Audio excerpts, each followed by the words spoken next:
کوئی شخص یقین کے ساتھ نہیں کہہ سکتا کہ اب حالات کا کیا رخ ہوگا، اس لیے کہ ظاہر بات ہے قرآن مجید میں مستقبل کے بارے میں خود حضور سے کہلوایا گیا، وَإِنْ أَدْرِي أَقَرِيبٌ أَمْ بَعِيدٌ مَا تُوعَدُونَ۔ لوگوں مجھے معلوم نہیں ہے کہ جس بات کی تمہیں خبر دی جا رہی ہے وہ قریب آ چکا ہے یا دور ہے۔ وَإِنْ أَدْرِي لَعَلَّهُ فِتْنَةٌ لَكُمْ وَمَتَاعٌ إِلَىٰ حِينٍ، اور میں نہیں جانتا، ہو سکتا ہے اللہ کچھ اور مہلت دے دے تمہیں اور کچھ اور آزمائش جو ہے اس کے لیے تمہارے لیے کوئی اور مہلت عطا فرما دے، ہو سکتا ہے۔ تو میں بھی کسی دعوے سے نہیں کہہ رہا، لیکن دو امکانات ہیں۔ امکان نمبر ایک کیا ہے؟ ابھی عالم اسلام کا ایک سالڈ بلاک ہے جو یہودی ورلڈ آرڈر کی نگاہوں میں کھٹک رہا ہے۔ میں کھٹکتا ہوں دل یزداں میں کانٹے کی طرح، اگرچہ ان کی اسٹریٹجی کیا ہے، ایک ایک کر کے ان کے حصے بکھرے کر کے تیا پانچا کرو۔ ابھی وہ بلاک کون سا ہے؟ ایران ہے، افغانستان ہے، پاکستان ہے اور روسی ترکستان سے آزاد ہونے والی جو ریاستیں ہیں، یہ ایک سالڈ بلاک۔ یہ عجمی مسلمان عربی نہیں، عربی گئے، یہ نوٹ کر لیجئے، اس لیے کہ عربوں کو اللہ نے فضیلت دی تھی، محمد ان میں سے تھے صلی اللہ علیہ وسلم، یہ رتبہ بلند بلا جن کو مل گیا۔ لیکن ساتھ ہی اللہ نے دھمکی بھی دے دی تھی سورہ محمد میں، ان تتولوا یستبدل قوما غیرکم، اگر تم پیٹھ دکھا دو گے اس مشن کو جو ہم نے تمہارے حوالے کیا ہے، تمہیں ہٹائیں گے، کسی اور کو لے آئیں گے۔ اور یہ بات ہو چکی ہے 13ویں صدی عیسوی میں، 1258 میں جب سقوط بغداد ہوا ہے، عربوں کے ہاتھ سے عالم اسلام کی قیادت چھین لی گئی، معذور کر دیے۔ اس کے بعد قیادت کن کے ہاتھوں میں آئی؟ ترکوں کے ہاتھ میں، ترکان تیموری ہندوستان میں، ترکان صفوی ایران میں، ترکان سلجوقی مڈل ایسٹ میں، اور ترکان عثمانی کا تو کہنا ہی کیا ہے، وہ ایشیا مائنر سے چل کر آپ کو معلوم ہے کہ مشرقی یورپ کا کتنا بڑا علاقہ، دی گریٹ آٹومان امپائر اس صدی کے آغاز تک قائم تھی۔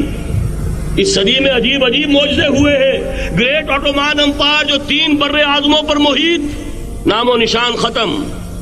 The great U S S R, نام و نشان ختم۔ اب تو روس صاحب ایک ملک کی حیثیت سے رہ گئے۔ یہ اس صدی میں دو اور وقت نہیں ہے میں اور آپ کو کیا بتاؤں، اس صدی میں تو بڑے بڑے عجیب عجوبے ہوئے ہیں، بڑی بڑی 2 عظیم جنگیں ہو چکی ہیں، تیسری جو ہے سر پر کھڑی ہے، دور نہیں ہے، جس کو حدیث میں کہا گیا ہے الملحمۃ العظمیٰ، تاریخ انسانی کی عظیم ترین جنگ، اور وہی صلیبی جنگ جس کا آغاز بوسنیا سے ہو چکا ہے۔ بہرحال اس وقت جو میں کہہ رہا تھا، ورنہ میرے پاس تو یعنی یہ کہ درد دل کہنے کے لیے وقت نہیں ہے، مجھے اپنی بات کو محدود کرنا پڑ رہا ہے، لیکن میں اب آ رہا ہوں اصل موضوع کی طرف، کہ ایک امکان تو یہ ہے کہ اس بلاک میں اسلام کا احیاء ہو، اور اس کے لیے کچھ نویدیں بھی موجود ہیں احادیث نبویہ میں۔ وہ تو آپ نے سنا ہوگا اقبال کا شعر، میرے عرب کو آئی ٹھنڈی ہوا جہاں سے، میرا وطن وہی ہے، میرا وطن وہی ہے۔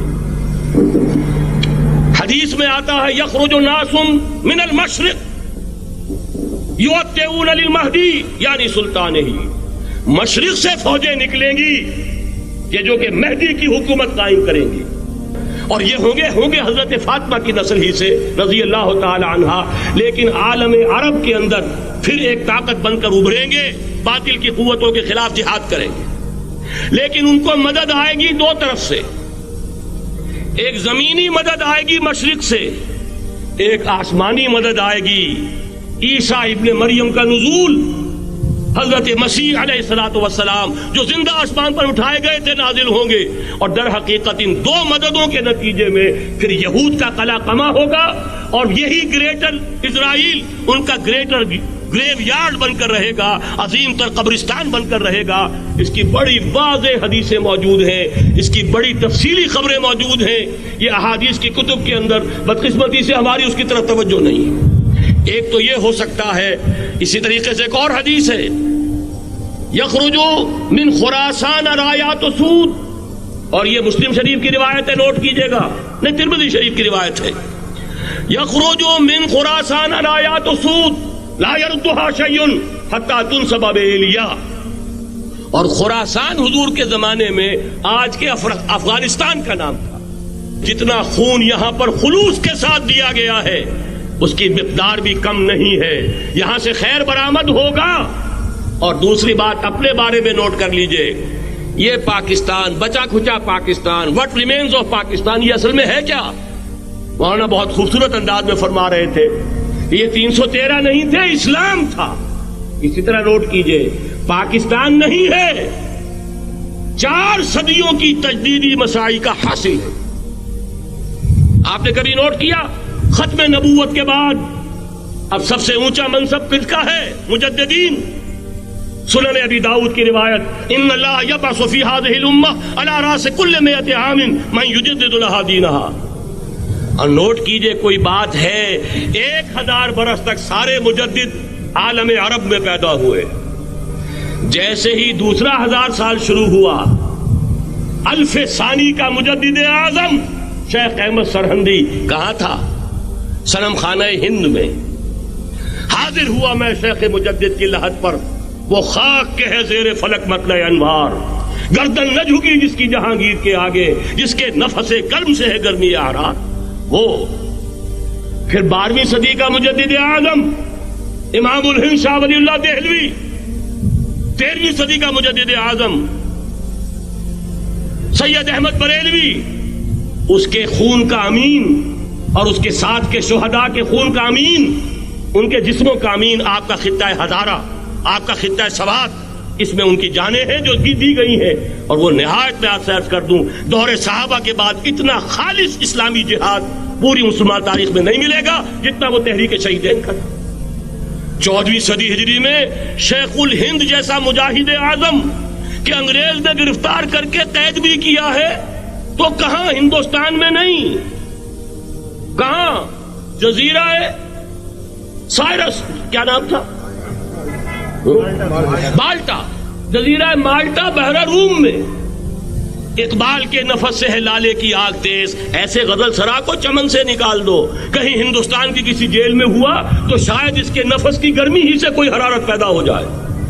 اور اسی صدی میں 14ویں صدی ہجری میں اقبال جیسا مفکر، اسی 14ویں صدی ہجری میں مودودی جیسا مصنف، اسی 14ویں صدی ہجری میں مولانا الیاس جیسا مبلغ رحمہم اللہ، عظیم شخصیتیں.